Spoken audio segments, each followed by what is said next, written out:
د حلې جواز و نه جواز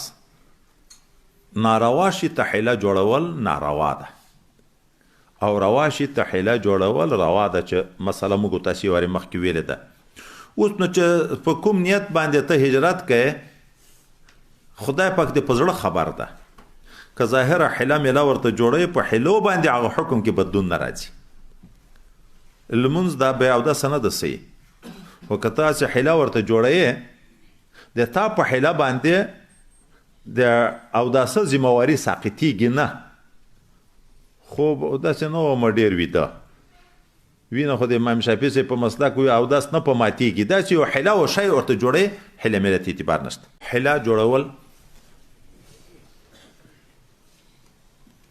د زکات نه د ځان خلاصولو یا د ډېر زیات خلاصولو نه. اول هغه روایت دا نقل کوي دی ټول زور په دغه باندې ده چې یعنې حله ټولې باطلې دي، یوه حله هم نه ده صحیح. سړي مال د دوه ځایه او چې عامل راغی زکاتو وخت شو ګرځي زکاتونه ټولوي، 40 پسونه یې دلته دي 40 پسونه یې په بنو کې دي، خو په دغو 40 پسو کې ځان ته پسه ده او کې ځان ته ده. دی د عامل خبر چې شروع شو چې په کوچیانو پسې سړی راوتلی د زکاتونه ټولوي، دواړه یې سره یو ځای ته کړې، خو په اتیاوو پسو کې هم یو پسه ده، د یوه پسه نه یې ځان خلاص کړو. دا به نه کوي. یا 40 پسونه لري په یوه ځای دي، د زکات والا خبره چې شروع شوه د 20 پسونه ولېږل بل ځای ته، دلته چې عامل ورته راغی هم 20 پسونه دي، هلته چې ورغی هم 20 پسونه دي، په یوه ځای کې هم نصاب نه د معتبر دي. اصلي زکات نه یې ځان خلاص کړو، هلته یې د زیادت نه خلاص کړو، 2 پسونه په راتله یو پسه یې کړو، دلته یې د اصلي زکات نه ځان خلاص کړو چې مال سره 2 ځای کړو نو یو ځای کې هم نصاب نشو پوره. دا به نه کړي. اوس دا چې زکات ته به حله نه جوړوي مطلب دا ده ټول خلاصتې ده. او بیا وعدونه هم ذکر کوي چې څوک چې زکات نه کړي ور په ورځ د قیامت باندې به د هغه نه مار جوړ وي، دغه سړی به منډې تر وي، دا مار به منډې پسې وي، نشي تر خلاصېدی، اخر به د د لاس په خوله کې ورکړی شي، نو خولې به هغه مار به خولې په لګوي په ده باندې، خلاصتوب یې نشته. که مالونه چارپایان وو دی زکات نه و ورکړی، په ورځ د قیامت به دی ورته پروت وي، هغه به پکې خیج غوبل به کې کوي، نو چې دومره سخت وعید هم ده، نو حله جوړول دی وی ورته ناروا ده. خو بعضو ناس بیا په احنافو باندې ردونه کوي چې احناف دا وایي د سړي 20 پسونه اوښان دي خو 4 پسونه زکات په لازمېږي، نن حساب شوی ده، نن مالک شوی ده، کال تر دغه شپو پورې چې کال پوره شو نو دی د ادا به کوي، ذاتي ادا په لازمه ده. خو د کال نه مخکې میاشت لا پاتې وه، مثلا یا جمعه پاتې وه هغو شپو ته، ده د اوښان ټول خرڅ کړه، هبه یې کړه چاته، لاړ زکات یې اوښانو نه خلاص شو. دوی دا مونې فرارا عن زکات چې دی زکات نه د ځان خلاصولو یوه حله یې جوړه کړه. او هلته څومره سخت وعید ده. او بل طرف ته احناف دا هم وایي چې که سړی مالک د نصاب شو نن کال نه ده پوره، مخکې تر کال نه زکات ورکوی شي که نه شي ورکولی؟ که مخکې ورکوی هم شي، هلته بیا چې مخکې چې بیرته هبه کې یا یې خرڅ کې د زکات نه هم خلاصېږي. نو موږ جواب دا کوو یو حله ده د حق د ازالې دپاره، یو حله ده د عدم وجوب د حق دپاره، په دغه کې فرق ده. یو شی په تا واجب شو پس د وجوب نه ته حله جوړوې چې ځان تر خلاصوې، دا ناروا ده. یو د اوله نه داسې کار کوي چې شی در باندې واجب نشي. زکات څه وخت واجبېږي؟ خو چې کال پوره شي، د کال نه مخکې چې ده خرڅ کړه یا هبه کړه چاته، زکات نه خلاص شو، خو دغه معنی خو نه چې زکات په پرت شوی و تر خلاص شو. او که ته ویې چې نو مخکې څنګه ادا کوی شي، نو موږ یې چې سړی چې نفس مالک د نصاب شو نو ورکړه د زکات ذاتي کړی شي، لکه سرسایه د روژې په اول کې هم لا ورکوی شي که نه شي ورکولی. خو نفس نصاب خو موجود ده، خو وجوب د ادا خو په حولان د حول راځي. حولان د حول نه ده راغلی دیانه مخکې. اگر که موږ چې د فقه کتابونه ګورو د صاحبینو مبارکینو قول هم دا ده چې په زکات کې حله نشته، شفعو په دغو کې حله شته چې د شفعو نه ځان خلاص کړي چې مخکې مو طریقې ذکر کړې وي خو د زکات نه ځکه که دغه حله عوام زده کړي نو وایي د زکات لیار به بنده شي د مسکینانو حق ټول ضایع کېږي داسې حلې جوړوي په کور کې جوړوي 6 میاشتې دنیا د پلار سره ده 6 میاشتې بیا زوی ته هبه کړي یا 6 میاشتې د میړه سره ده 6 میاشتې ښځې ته بیا یې ښځې چې 6 میاشتې تېرې شوې بېرته میړه ته نو په یو هم کال نه پوره کېږي خو د هر یو سره 6 میاشتې راغلې دغسې نورې ډېرې حلې دي د دې دپاره چې د زکات نه ځان خلاص کړي خو صاحبینو په مسلک متاخرینو احناف هم فتوا په دې ده چې د زکات د خلاصولو ځان چې در باندې واجب نشي دغه حله مکروه تحریمي ده ځکه حق د فقراو دا بیا وایي ضایع کېږي نو مصلحت ته پکې کنې اوله نه امام صاحب چې قول کړی څه بې ځایه خبره نه ده چې خو ذمهواري نشته در باندې مکه داسې کار چې یو چا خبر درته متوجه شي یو وارې چې ګرم شي اوس بیا څرته په دروغو قسمونه کوي بانې کوي خو دغه نه اوله نه داسې کار وکړه چې ګرمه نه وي بیا به الزام وي نو د امام صاحب داسې حله نه ده چې د دواز باندې قول کړی چې زکات دا فرض شوی د فرضوب نه بعد بیا ځان خلاصوي اوله نه داسې عمل وکړه چې زکات فرضیه تر باندې رانه شي خو بیا هم دا مسله به د باندې نه ښکاره کوي وایي حله که وروح وشي عوامو ته د غریبانو حقوق نن چې موجوده زمان ده چې دا یو کلیوال چې په دا یو کلي کې پراته چې غنیان زکات ورکړي په کلي کې مسکین پاتې کېږي خو ته فرض حکم څوک نه چې بیا حله هم ور وښیه هغه هم بیا په پیه ما پیه کې جوړېږي دا موږ په نکاح کې حلې جوړول څرنګه دي یو د نکاح او د جملې نه د موږ تاسو مشهوره نکاح د بدل چې ورته ویایو دغه شریعت په لحاظ باندې بیع د شغار ویل کېږي شغار اصلا لغتن دا سپی چې بولې کوي پښه پورته کړي دیوال ته یا تیږې ته دلته هم وایرجه دغته کېږي چې مخه یې زه د تا د لور پښې نه پورته کوم تر څو چې ته د ما د لور پښې پورته نه کړي دا نکاح په نکاح باندې مهر نشته تعبیر دا ده ته لور ما ته راکړه زه به لور تا ته درکړم ته خور ما ته راکړه زه به یې تا ته درکړم یا یې د ما زوی ته راکړه یا د ما ورور ته چې دی موږ تاسې مشهوره مهر نه ذکر کوي مهر نه ذکر کوي صرف لور په لور خور په خور په داسې عنوان باندې وي اوس نه د نکاح د جواز دپاره خو ان تبتغوا باموالکم رب کریم ویلی دي مال شرطه نکاح کې خو به مهر مال وي حر خو مال نه ده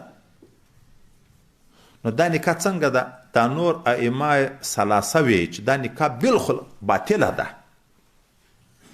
د امام صاحب پر هم دا نکاح ناجایزه ده خو یو حله د جواز شته هغه ده چې دا تسمیه لغوه کې ایجاب و قبول اصل رکن دی نکاح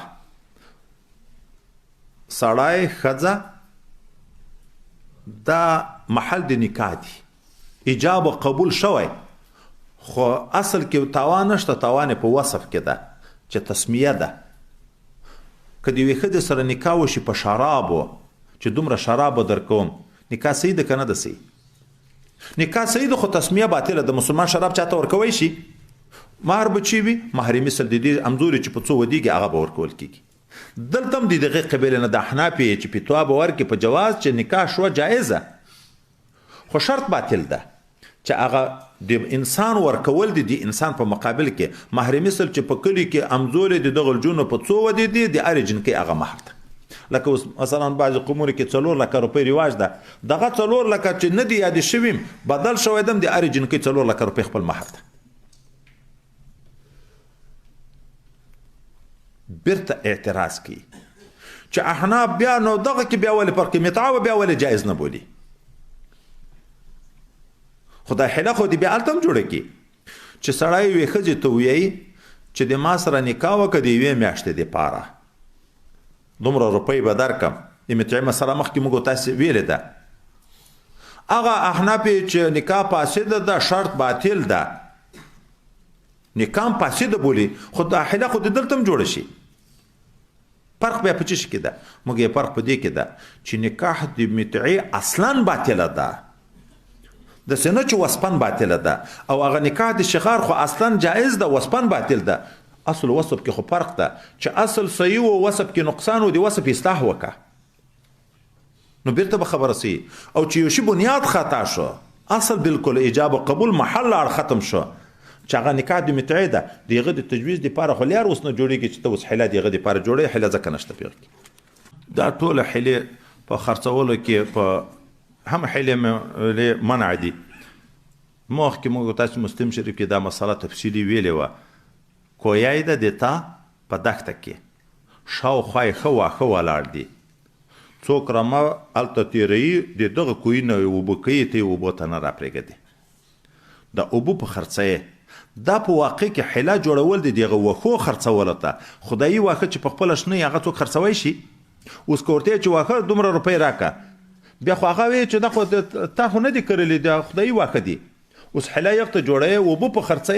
اوبه منې کې هغه اخر سړی مجبوره شي اوبه واخلي نو هغه واښه هم په وخوري ځکه چې واښه وخوري بیا خو خامخا پسه اوبه چکي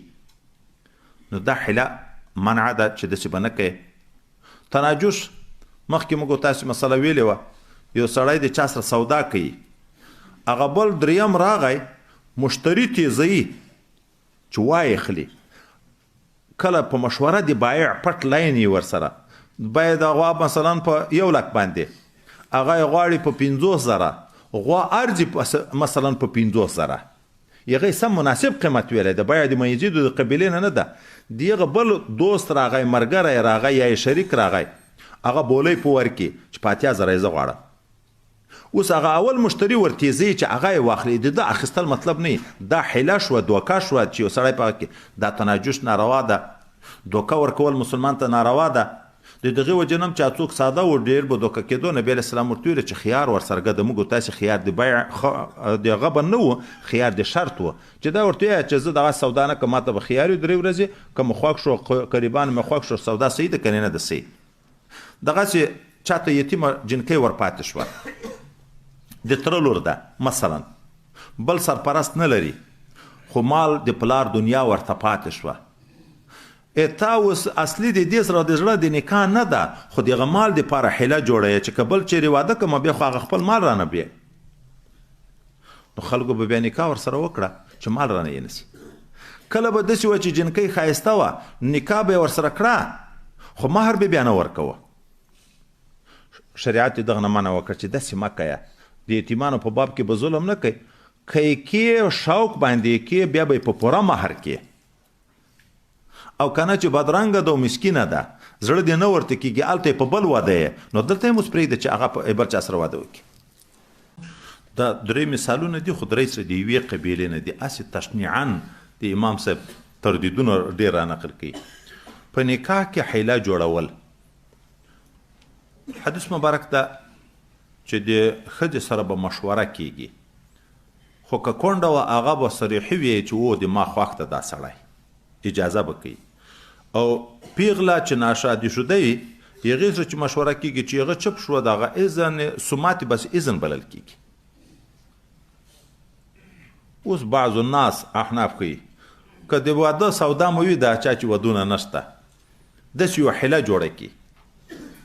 پیغله ده په پیغله یې دعوه وکړه قاضي ته لاړ چې دغه جنکۍ د ما سره په رضا خپله نکاح کړې ګورې هلته خو رضایت او دا بل ځای کې استعمار کونډه کې بیا داسې وی چې د دې په امر مې نکاح ورسره کړې هغه منکره ده د شهیدان راوسته د دروغو شهیدان هلته یې ملګري دي پوه کړي دي یغو قاضي ته شهیدي ورکړه چې موږ ناست وو د دواړو نکاح سره وتړه په رضا او سړی خو ښه پوهېږي چې دا خو نکاح خو مې نه ده ورسره کړې نو احناف یې چې دغه سړي ته قاضي فیصله وکړه چې بس دا ښځه دې تا شوه ګورې نکاح و نه په نفس الامر کې چې دا قاضي فیصله وکړه چې دا دې تا شوه نو دغه سړي ته وتې ورسره روا ده دغه یې بس ښځه د جما ورسره کړی شي نو دغه ځای باندې په احنافو اعتراض کوي چې وګوره حرامو ته لار جوړې ښه علم هم لري چې دا جنکۍ سره ما نکاح نه وکړې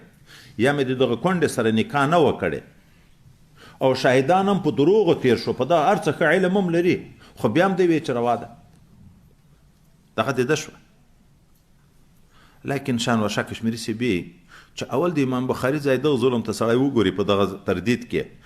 دغه فیصله امام صاحب کړې که اول حضرت علي صاحب کړې حضرت علي صاحب ته سړی راغی چې پلانکی جنکی په رضایت ما سره نکاح کړی اوس انکار کوي. هغه یې راوغوښته، هغې انکار وکړه. د شاهدان راوسته چې شاهدانو شاهدي ورکړه. حضرت علي صاحب حکم د نکاح وکړه. دغه جنکۍ ورته وویلې چې ور خو دې کړم خو نکاح م راوتړه، نکاح مخکې کړې ده نه. حضرت علي صاحب څه ورته ویلې؟ دا یې تا شاهدانو ته ورکړې په نکاح باندې چې شاهدي ادا شو، بس ذاتي نکاح ده. اوس اول فیصله چا وکړه؟ حضرت علي کرم الله وجهه. بیا نو چې امام صاحب وکړه په امام صاحب رد کوي. خو ګورئ دغه یو لیار وي، کله د یو شي دپاره یو لیار وي، د ګنجایش لیار وي. دغه شاهدانو خو غاړې باندې دي په دغه عمل چې په دا دروغو شاهدي ورکړه، دغه باندې غاړې باندې دي. خو دا چې قاضي فیصله وکړه، دا فیصله د قاضي ظاهرا نافذه کیږي که باطنا هم نافذه کیږي، خبره په دغه کې ده. چې باطنا نشي نافذه، بیا خو دغه سړي ته وتې د هغې ښځې سره ناروا ده. چې ظاهرا و باطنا نافذه شي نو وتې ورته روا ده. موږ ویو چې قضا نافذه به ظاهرا و باطنا وي، ولې که ظاهرا و باطنا نشي نافذه، بیا فیصله وشوه د قاضي. قاضي فیصله وکړه چې ته د پلانکي ښځه شوې. دا صرف په ظاهر کې وي، په باطن کې نه وي. ښځه به بیا انکار کوي، بیا به هغه سړی بیا نور شاهدان راولي. نو دا خو تسلسل راځي. بیا خو فیصله نزاع ختمه نه شوه. نزاع چې ختمیږي د ختمېدن صورت یې دا ده چې دا قضا نافذه شي، هم ظاهرا هم باطنا. چې ظاهرا و باطنا نافذه شوه، حکم راغی د نکاح. خو بعضې شیان خو داسې دي چې ټوکه هم رښتیا ده که نه، رښتیا هم رښتیا دي. نکاح و طلاق و عتاق کې مو دغه ویلي و که نه و؟ درځئ د دې واده چال سره جوړ کړو. دا خلک وادونه څنګه کوي؟ جنکۍ دوه نفره شاهدان کښېنوي، پیغله او ځوانه چې داسې ایجاب و قبول کوي. ښځه ورته وایي چې ما ته کړی، او سړی ورته وایي ته قبوله مې، دوه نفره شاهدان یې وایه ټوکه مطلب. خو چا یې جوړ کړی و، طالب و علم یې کړی، منطق یې ویلی دي، ښځه یې لاړه په نکاح کړه. ایجاب و قبول په ټوکه وکړه، هم نکاح ده که نه ده؟ او بیا نکاح به ظاهرا و باطنا دواړه ده که نه ده؟ خو د پیغمبر علیه السلام ویلي دي چې ټوکه هم رښتیا ده، رښتیا هم رښتیا ده. دا مسله مو مخکې ویلې وه، صرف په دغه ځای کې اختلاف ده چې دا شربت چې د شاتو جوړوو پیغمبر علیه السلام ته دلته روایتو کې حضرت حفصه راغله، خو مخکې موږ تاسو ویلو چې حضرت زینب وه. ځکه چې د حضرت عایشې، حضرت حفصې، حضرت سودې، حضرت صفیې خو یو ګوند و، خبره خو د بل ګوند سره به وه. اوس حیله یې جوړه کړه پیغمبر علیه السلام ته چې دا د یوې ګوند د ښځې سره یې لږ وخت ډېر تېر کړو. حضرت عایشې پوښتنه وکړه دا څنګه یې نن ډېر هلته وخت تېر کړو؟ هغې ته خو چا شات راوړي دي په تحفه کې، یو ژای شات شربت یې ورته جوړو، نو دا خو یوه ورځ کې نه خلاصېږي، دا باره ورځ د دې سره دومره ډېر وخت تېروي. نو درځئ چې چل ورته جوړ کړو. د حضرت پیغمبر علیه السلام د بدبویي نه ډېر بد کېده. دا مغافر دا یو قسم د ونې کاڼ ده، څه بوی لري. مچۍ چې وخوري نو بیا په شاتو کې هم دغه اثر پیدا کېږي. نو دومره اوږد تدبیر یې ورته جوړ کړه. ورته وویلې چې تا ته چې درځي ورته وایه چې مغافر دي خوړلی، مغافر بوی. هغه خو به ووایي چې ما خو مغافر نه دي خوړلی، ما شات چې کړي. او دا نو مچۍ مغافر خوړلی. دا مطلب چې زړه یې ته ولوېږي چې شات بویند دي، نو بله ورځ به هم ذاتي ځان وګوري. حیله یې جوړه کړه. خو دا حیله خدای پاک ته منظوره نه. په امتیانو باندې دا لازم ده چې محبوب د رسول الله دی ته باید محبوب وي. نبی علیه السلام یحب الحلوا او العسل و که نه و؟ ځکه الله تعالی نبی علیه السلام ته عتاب ورکړو، ولې دې پرېښو حلال شی؟ د قسم تر کړی و، د قسم دپاره بیرته کفاره ما درته جایزه کړې ده، خو هغه حلال شی مه پرېږده. مثلا ما مخکې بیا ذکر کړې ده د طاعون مرض په یو ځای کې ګډ شو. اوږده قصه چې حضرت عمر صاحب روان و، صرف دغه ځای کې ذکر کړو چې د طاعون په باب حضرت پیغمبر علیه السلام داسې فیصله کړې چې په کوم وطن کې اوبا مرض ګډ شو، ته په هغه وطن کې وې ترځې به نه، خو که ته نه وې ورځې به هم نه. مسله خلاصه شوه. اوس خبره په دې کې ده، سړی دلته په دیره کې اوسیږي، په دیره کې د وبا مرض شروع شو. اوس د تیښتې دپاره حیله جوړوي نور کله نه سودا وه نه یې دغه کاروبار وه زه به لاړ شم کراچۍ ته څه سامان به راوړم حیله د تیښتې دپاره عنوان د سودا وکړي ځي نیت وي اصلا فرار دا حیله بلل کیږي نو دا حیله ممنوع ده ځکه خو د صریح حکم د حدیث د پیغمبر علیه الصلاة والسلام نه مخالفت راځي حیله یو د زکات ختمولو یو د شفعې د نه حق ثابتولو د زکات مو پرون فتوا ذکر کړې وه چې حلاب کې ممنوع ده خو طریقه یې دا ده چې څه وخت روپۍ وته وبخي بیا بیرته رجوع وکړي د زکات نه د ځان خلاصول هلته اوس رښتیا بل وعید ورته متوجه کړي چې نبي علیه السلام یې د هبې نه رجوع خو لکه سپی چې قی وکړي بیرته یې خوري دومه د شفعې ده د شفعې عنوانونه دلته هم ذکر کیږي او دا بل مخکې را روان دي د شفعې نه د ځان د خلاصولو چې حق د شفعې د چا په ما رانه شي ګورئ اولا نه حق رانه شي ثابت حق ته حیله جوړول دا ممنوع دي احناف خو داسې نه کوي چې وارې حق ثابت وي بیا حق ثابته بیرته ساقطوي چې د اوله نه حق رانه شي دا قانون ده چې شفعه په هغه متصله مځکه کې دا مځکه د ما ده ورسره نښتې مځکه د ده ده چې دی یې خرڅوي زه یې په شفعه راګرځوی شم چې متصله وي هغه چې متصله نه وي په منځ کې فصل وي بیا خو هغه مځکه د ما د جوار حیثیت نه لري هغه زه نشم راګرځولی اوس نو دا چې زه دا مځکه اخلم شفیع بیا دعوه را باندې کوي د شفعې نه چې اوله نه ځان خلاص کم یوه طریقه یې دا ده دا پټی ده 100 ګزه زه د دغه پټي د چښتن نه اول یو ګز مځکه واخلم لکه پوله لیار هغه نوره مځکه چې د دغه مځکې سره مخکې ټوله نښتې وه خو جواریات خو هلته و چې ټوله نښتې وه په منځ کې دغه یو ګز مځکه چې واخیستی شوه د دغه مځکې او د دغه یو ګز نه یې خواته مځکه په منځ کې فاصل راغی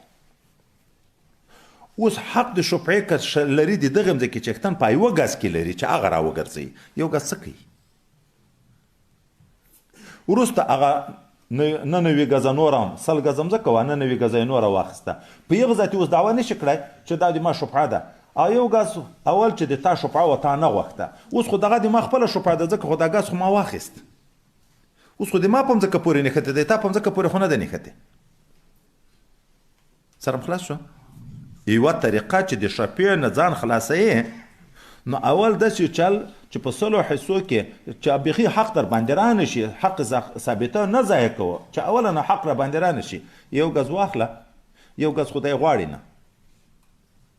هغه نور مځکه به بیا د تا خپله شفعه شي ذاتي پس د هغه نه بیا هغه نور مځکه واخله دغه بل جوار چې د شفعې حق و هغه ذاتي حق نه لري یو صورت دا ده دوم صورت دا ده چې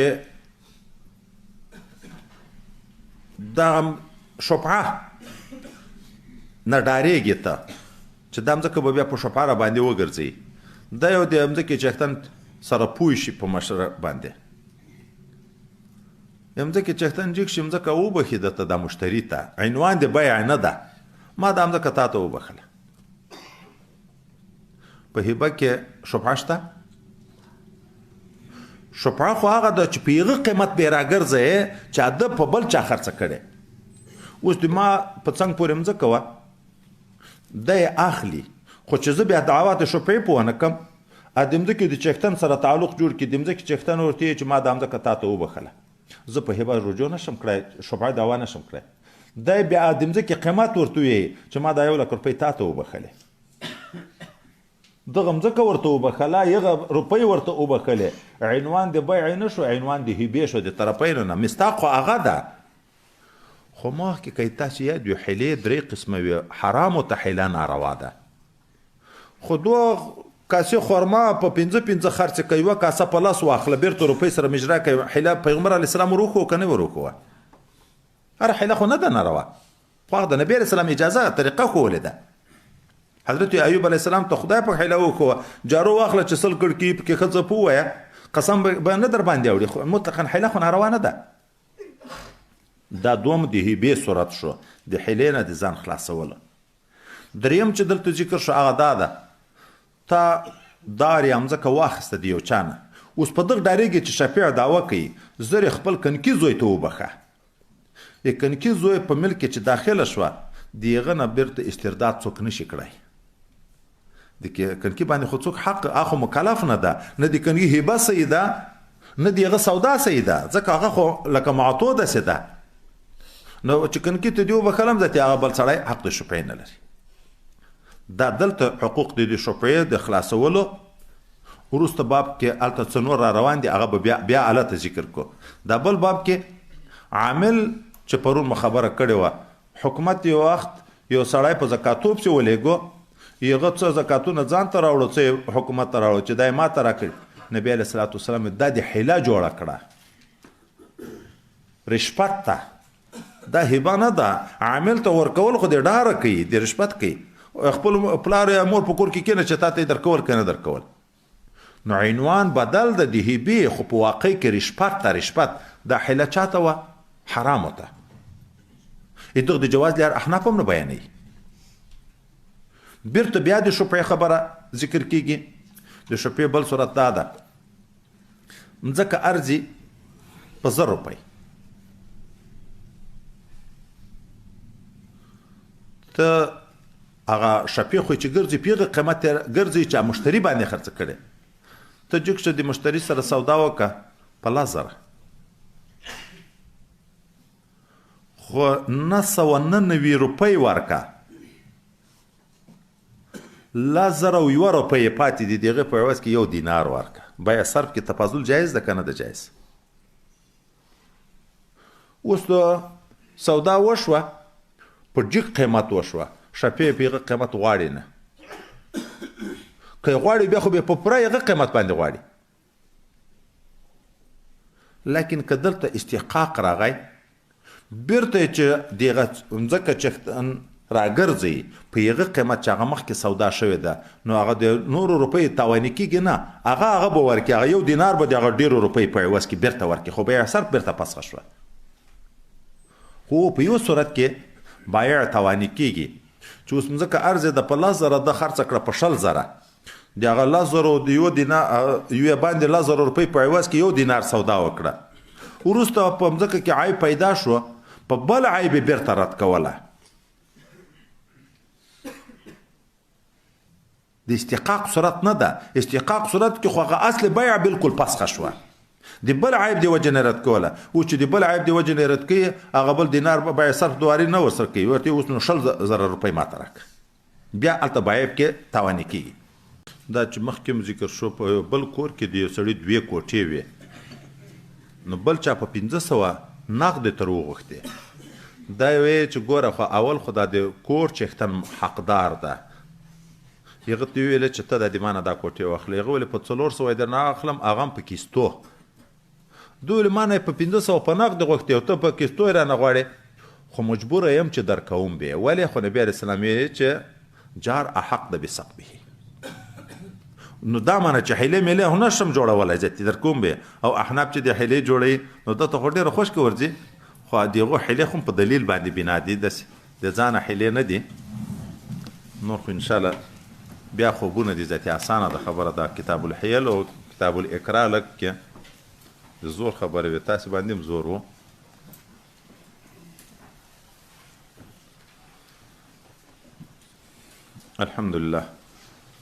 الحمد لله رب العالمين والعاقبة للمتقين والصلاة والسلام على حضرة رسوله محمد وعلى آله وأصحابه أجمعين.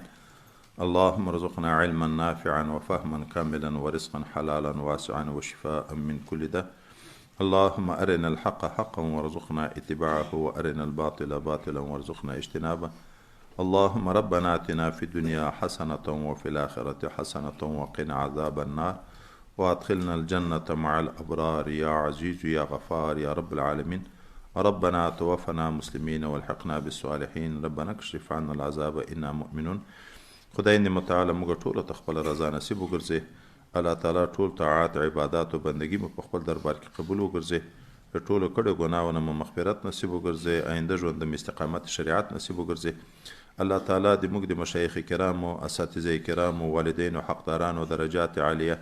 جنت الفردوس د تا رضا ته دیدار نصیب کړي. چې ژوندي دي الله په ژوند کې برکت کې، صحت او عافیت نصیب کړي. موږ ته توفیق د ادب او د خدمت نصیب وګرځي. خدای پاک موږ شاګردان دي، موږ مریدان دي، موږ مخلصین محبین معاونین ټول په خپل حفظ و کرم کې وساتي. د دنیا او د آخرت سعادت زندگی دې موږ سره نصیب وګرځي. د هر مشکل نه په خپل حفظ و کرم کې وساتي. خدای پاک څومره مسلمانان چې موږ ته دعاوې کوي یا د موږ نه دعا غواړي، اخلاص کې، محبت کې، خدمت کې، معاونت کې، الله تعالی د ټولو په شر درست حاجتونه دینی او دنیوي د غیب د خزانونو پوره کړي. د ټولو اسلامي ملکو الله تعالی حفاظت وکړي، د حرمین شریفین حفاظت وکړي، د افغانستان په حال د رحم فیصله وکړي. خدای پاک د امیرانو ته، مشرانو ته د ښه عمل کولو توفیق په کامل اخلاص په صحیح نیت باندې عمل توفیق ورته نصیب وګرځي. په ټول افغانستان کې نور خدای پاک د امن او د سکون او د خوشحالي زندگی راولي، د نور ابتلاونه م الله وساتي. طرفت العین او عقل خپل نفسو ته مسپاره په موږ دا کال په خیر او په خوشحالي تیر کې د موږ ټول شاګردان الله تعالی علما ربانین وګرځي، د دین واقعي خادمان وګرځي، د دین د خدمت لپاره بهترین ځایونه ورته مهیا وګرځي. سبحان ربك رب العزة عما يصفون وسلام على المرسلين والحمد لله رب العالمين.